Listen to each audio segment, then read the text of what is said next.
प्राचीन मिथिलाको राजधानी जनकपुर धाम प्रदेशक अस्थायी मुकाम होइत एक बेर फेरसँ नेपालक संघीय संविधान अनुसारक प्रदेश नंबर 2 के राजधानी बनबाक पक्का पक्की जगह छ।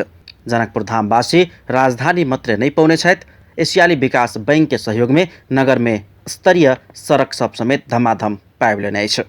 मुदा बाट चलैत काल जेब्रा क्रॉस प्रयोग करबाक बानी एखनो धरि अधिकांश स्थानीयवासी में नहीं देखल जा रहल अछि।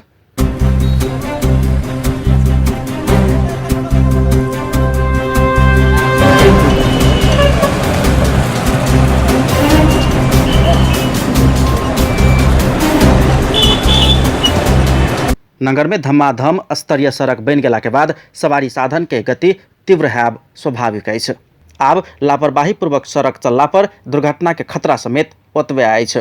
बृहस्पति दिन धनुषाक प्रमुख जिलाधिकारी प्रदीप राज कनेल सड़क चले वाला बटोही सबके जेब्रा क्रॉस प्रयोग नहीं करे वाला पैदल यात्रु सबके बजा कऽ आदमी आ जानवर में की फर्क होइत अछि प्रश्न करैत हुनका सबके जेब्रा क्रॉस प्रयोग करऽ पड़त से सुझाव देने छलनि।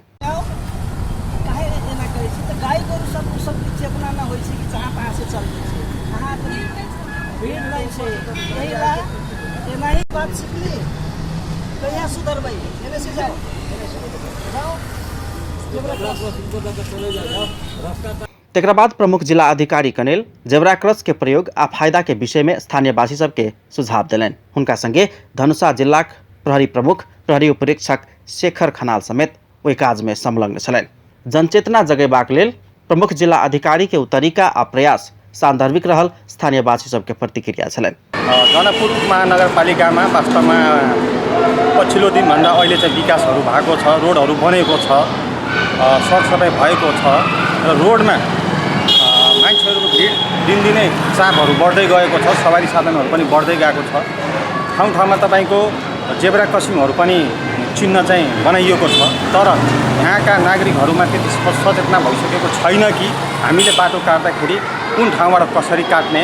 यसमा हाम्रो आम जनताको पनि कमी कमजोरी रहेको छ र यो कमी कमजोरी हुनुमा एउटा चाहिँ के छ भने स्थानीय नगरपालिका ट्राफिकहरूले पनि समय समयमा जनताहरूलाई सचेतना गर्न सक्यो भने र हामीले चाहिँ बाटो यसरी हिँड्नुपर्छ, गाडी यसरी पार्किङ गर्नुपर्छ, त्यति कमसेकम जनचेतना भयो भने भोलिको दिनमा यो सुधार अवश्य नै हुन्छ र यो हाम्रो जनताको लागि नै हुनेछ भन्ने चाहिँ मलाई विश्वास लागेको छ। जनकपुर धाम के विकास संगे सवारी आवागमन में वृद्धि भेलासँ सड़क प्रयोग में आब नियम आ सावधानी अपनाउनाइ मानव जातीय के कल्याण में हैत प्रमुख जिला अधिकारी कनेल के कहबै छ। जनकपुर धामवासीले धनुषावासीले 2 नम्बर प्रदेशको राजधानी पनि पायो, चिल्लो सडक पनि पायो। अब यो राजधानी र चिल्लो सडकलाई आफ्नो मन र मस्तिष्कबाट व्यवहारमा उतारेर फोहोर रहित सफा सुग्घर जनकपुर धाम बनाउने अभिभावना आम जनकपुरवासीको। कसैले फोहोर फ्याँक्छ भने टिप्न लगाउने, यो जेब्रा क्रसमा हिँड्न सिक्ने, आफै हिँड्ने अरूलाई सिकाउने भन्दा पनि जस्तो यता देख्नु एउटा उदाहरण यहाँले सोध्दै देखिहाल्नु। एउटा प्रतिनिधिमूलक उदाहरण हो। सचेत छ, कलेजमा पढाउनुहुन्छ, कलेजमा पढ्छ भाइ बहिनीहरू, एउटा वृद्ध नागरिक जाँदै हुनुहुन्छ, यत्र तत्र बहिनी यता आउनुहोस् त, बहिनी यता आउनुहोस्, यता यता एउटा अर्को प्रतिनिधि आउनुहोस्। तपाईँ पढाइ कतिसम्म छ? म मास्टर्स रनिङ गर्नु भएको छ, उहाँ जेब्रा क्रस मलाई थाहा छैन, बिचबाट हिँडिरहनु भएको छ। कहिले सुध्रिने? त्यही त हतार छ। हतारमा त मान्छे मर्नु पनि सक्छ नि। त्यस्तो के हतार भयो तपाईँलाई? के हतार भयो? आफूले गरेको गल्तीको क्षमा याचना नगर्ने, जानुहोस् अब यो नदोहोऱ्याउनु होला। यसरी हरेक व्यक्तिको बानी बेहोरा परिवर्तन नभएसम्म चिल्लो गाडी र सुविधाले मात्रै के हुँदैन। म आम सञ्चारलाई अनुरोध गर्न चाहन्छु, जेब्रा क्रसको प्रयोग गरौँ। अब यहाँ धेरै समस्या होला, बाटो विस्तार गर्नुपर्ने, फोहोर उठाउनु पर्ने, यो यतातिर नलागौँ। अहिले हामी आफ्नो बानी बेहोरामा परिवर्तन गरौँ। हामी महान जनकपुर धामवासी राजधानीवासीको रूपमा परिणत हुन्छौँ र पर्यटक। ट्राफिक प्रहरी कार्यालय धनुषाक प्रमुख प्रहरी निरीक्षक दीपक कुमार शाह एडीबी आयोजना अंतर्गत बनल नया सड़क सब में बनाओल गेल जेब्रा क्रॉस के विषय में अपना सबके एखन धरि आधिकारिक कोनो जानकारी नहीं आयल धारणा रखलनि। यद्यपि वो जनकपुर धाम के परिक्रमा सड़क में बनाओल गेल जेब्रा क्रॉस प्रयोग के लेल विभिन्न पहल सब भ रहल दावी करे छथि।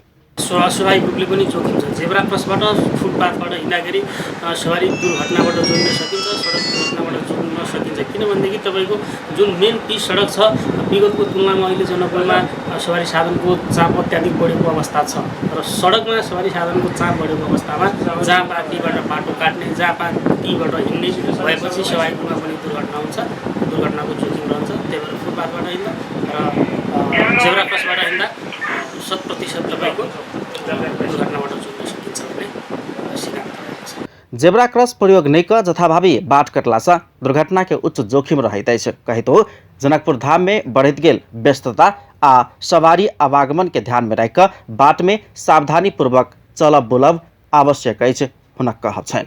एमहर स्तरीय सड़क संगे दुर्घटना के समेत संभाव्यता एकदमै बढ़ला छ।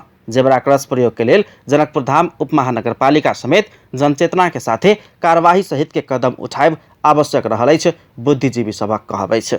अपन टेलीविजन के लेल कैमरा में संजय शाह के साथ में पूरन शाह, जनकपुर धाम।